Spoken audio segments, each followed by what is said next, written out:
Enseignement 0. Onjikuden, en japonais. Sur le bouddhisme, leçon 4 bis, le sutra du lotus, premier module d'herméneutique, partie 2. Les enseignements essentiels ou définitifs. Onmon, en japonais, les enseignements essentiels ou définitifs. Onmon, les enseignements essentiels ou définitifs.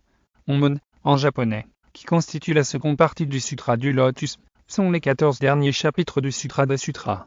Onmon peut être étudié au travers de 5 thématiques. Le Bouddha porte son choix sur les bodhisattvas et bodhisattvas sortis des terres, le vénéré Shakyamuni. Après l'appel à candidature lancé au chapitre 11, Auto, apparition de la tour au trésor, choisi. Enfin, les disciples karmiquement qualifiés pour accomplir Kosen Rufu. Il s'agit des bodhisattvas et bodhisattvas sortis des terres apparus du 11e au 22e chapitre du Sutra du Lotus, à qui il confie le bâton de Onkosen Rufu, ou Kosen Rufu définitif, ou Mapo Kosen Rufu. Le Shaku Kosen Rufu, pour Zoro.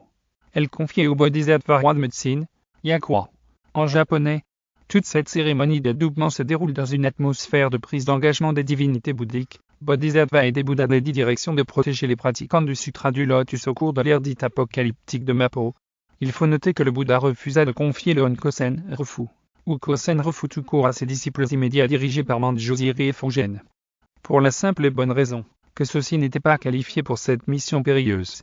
L'ainsi venu rejeta aussi l'offre des bodhisattvas venus d'autres mondes. Ceux-ci étant ignorant des réalités de notre monde, ça, de l'éternité de la vie du Bouddha Shakyamuni, des doutes légitimes d'une partie de la Grande Assemblée. Au chapitre 15 surgir de terre, la Grande Assemblée avait des doutes quant à la véracité des propos du Bouddha, lui qui a atteint la bodhéité à Bodh Gaya, il y a une 40aine d'années, et qui faisait état de ce qu'il avait guidé, et a enseigné toute cette multitude de bodhisattvas et de bodhisattvas. Le bodhisattva Maitreya, porte-parole improvisé de cette assemblée, après avoir fait savoir au Tathagata que c'était comme si un jeune homme de 25 ans voyait un vieillard de 100 ans et disait « Voici mon fils ». Le sommet pratiquement d'expliquer les choses, d'éclairer leur lanterne. Le Bouddha explique, enfin, son illumination lointaine. Au chapitre 16, Juryot, durée de la vie du Bouddha, le Bouddha va effacer le doute qui s'est emparé d'une partie de l'assemblée. Il revient d'abord sur les croyances populaires pour ensuite instruire le dit auditoire sur l'éternité de sa vie, en tant que Bouddha.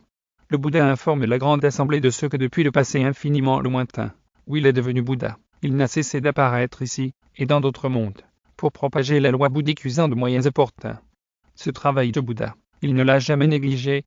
Écoutons l'ainsi venu, lui-même, parler de l'éternité de sa vie. Depuis lors, je suis constamment dans ce monde-là, prêchant la loi, enseignant et convertissant. Et ailleurs, j'ai dirigé et aidé des êtres vivants dans des centaines de milliards, des dizaines, des milliers, des millions de Nayuta et d'Ashankya de terre. Ceci, un travail de Bouddha, je ne l'ai jamais négligé un seul instant. Au cœur de Juryo résident 3 enseignements importants. La nature inhérente de l'état de Bouddha, la possibilité de l'atteinte de la bodhéité en cette vie, la terre ça est la terre du Bouddha. Les actes de dévotion de certains Bouddhas et Bodhisattvas envers le Sutra du Lotus. Il s'agit des Bodhisattvas Fukyo, Yakwa, sensibles au son du monde, Bodhisattvas merveilleux, roi merveilleux ornement ou pelfro, Fugen. Le Bodhisattva Shamé méprisant, Fukyo, en japonais. Chapitre 20 éponyme Fukyo représente la profonde compassion du Bodhisattva. L'attitude de déférence de Fukyo à l'égard de tous les êtres vivants constitue le cœur de la pratique bouddhique.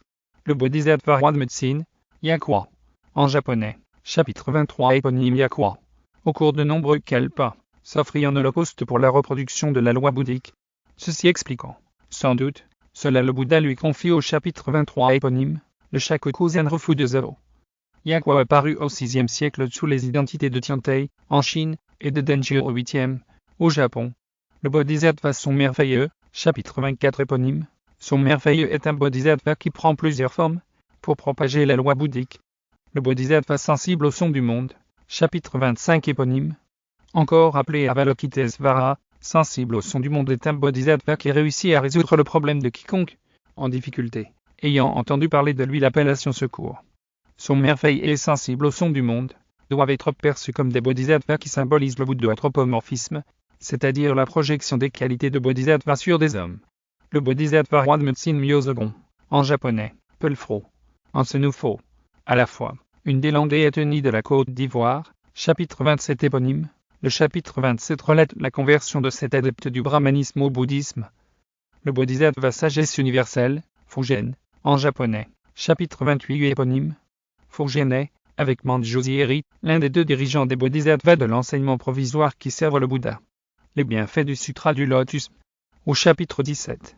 Distinction dans les avantages, le Bouddha établit d'abord une hiérarchie dans l'atteinte de la bodhéité de ses disciples, puis évoque les bienfaits résultant de la croyance dans le chapitre 18. Bienfaits de l'acceptation joyeuse. Le Bouddha nous enseigne alors que les bienfaits obtenus par la 50e personne, qui reçoit les bienfaits du Sutra du Lotus par la technique du bouche à oreille, ne sont en rien comparables aux bienfaits reçus des mains d'un distributeur de biens, c'est-à-dire qu'ils sont largement supérieurs. Ces bienfaits constituent les solutions aux besoins que la pyramide d'Abraham Maslow n'aurait même pas imaginé. Au chapitre 19, le Bouddha nous enseigne que les personnes qui adhéreront, réciteront, garderont le Sutra du Lotus, propageront la loi bouddhique auront non seulement des pouvoirs transcendantaux, mais seront dotés d'une très grande sagesse. Les chapitres 23, 25 nous édifient également sur les bienfaits octroyés par la pratique bouddhique. La supériorité du Sutra du Lotus sur tous les autres sutras dans son monde. Le Sutra du Lotus manifeste sa supériorité sur tous les autres sutras à aucun tuple plan de la qualité des personnes pour sa propagation. Les bienfaits par lui procurés. Les bienfaits dont bénéficient ceux qui y adhéreront, de leur rareté de le rencontrer, et les 10 comparaisons du chapitre 23. Récapitulatif des chapitres du Sutra du Lotus. Chapitre 1. Introduction. Cho. En japonais CHAPITRE2, moyens opportuns, Aubaine. En japonais CHAPITRE3. Analogie et prophétie, Yu. En japonais chapitre 4. Fond et compréhension, Change. En japonais chapitre 5. La parabole des herbes médicinales, Yakuzogu. En japonais chapitre 6. La prophétie de l'éveil délivrée à 4 disciples, Jukyo. En japonais chapitre 7. La parabole de la cité illusoire et Jamanantigi, Kenjwaya. En japonais chapitre 8. La prophétie de l'illumination pour Purna et 500 autres disciples, Goyakurezo. En japonais chapitre 9. Prophétie aux moines et disciples confirmés, Ninko. En japonais chapitre 1. Les maîtres de la loi, Ozi. En japonais chapitre 11. L'apparition de la tour au trésor, Kenoto. En japonais chapitre 12. Princesse Ozoi de Vadata, En japonais chapitre 13. Exhortation à la pratique, Kanji. En japonais chapitre 14. Les pratiques paisibles, en Rakujyo. En japonais chapitre 15. Surgir de terre, Ijutsu.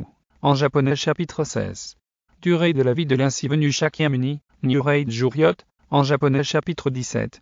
Distinction dans les avantages, Fumbetsu Kudoku. En japonais chapitre 18. Les bienfaits de la joie ressentie, Zwig. En japonais chapitre 19. Les bienfaits des maîtres de la loi Offzin Jinriki. En japonais chapitre 20. Le Bodhisattva Shamem méprisant, Jōfukyo Bosatsu. En japonais chapitre 21. Les pouvoirs surnaturels de l'ainsi venu, Nurei Jinriki. En japonais chapitre 22. La transmission du Dharma, Zakuren. En japonais chapitre 23. Les actes antérieurs du Bodhisattva roi de médecine, Yakwa. En japonais chapitre 24. Le Bodhisattva sont merveilleux, Nihon Bosatsu. En japonais chapitre 25. La porte universelle du Bodhisattva sensible au son du monde, Kanen Fumon. En japonais chapitre 26. Les Dharani chapitre 27. Les actes antérieurs du Bodhisattva merveilleux ornement au pelfro, Nyozogono. En japonais chapitre 28. Les encouragements du Bodhisattva sagesse universelle Fujen Bosatsu Kansbitsu. En japonais après avoir ingéré cette capsule didactique, il vous sera loisible d'approfondir vos connaissances sur cette thématique en vous référant à mes sutras, écrits d'un Bouddha, en sanskrit, où elle est longuement développée. Ces sutras sont disponibles, en français, version originale, en anglais et en allemand en livre broché, et en ebook Kindle sur tous les sites de vente Amazon. S'agissant des liens Amazon KDP de mes sutras, prière vous référer à mes profils TikTok, ou Facebook ou encore à la leçon 11 de mes enseignements. Toutes mes vidéos sont compilées sur mes 3 chaînes YouTube. Kosen Rufu TV, English Kosen Rufu TV et Kosen Rufu Vele.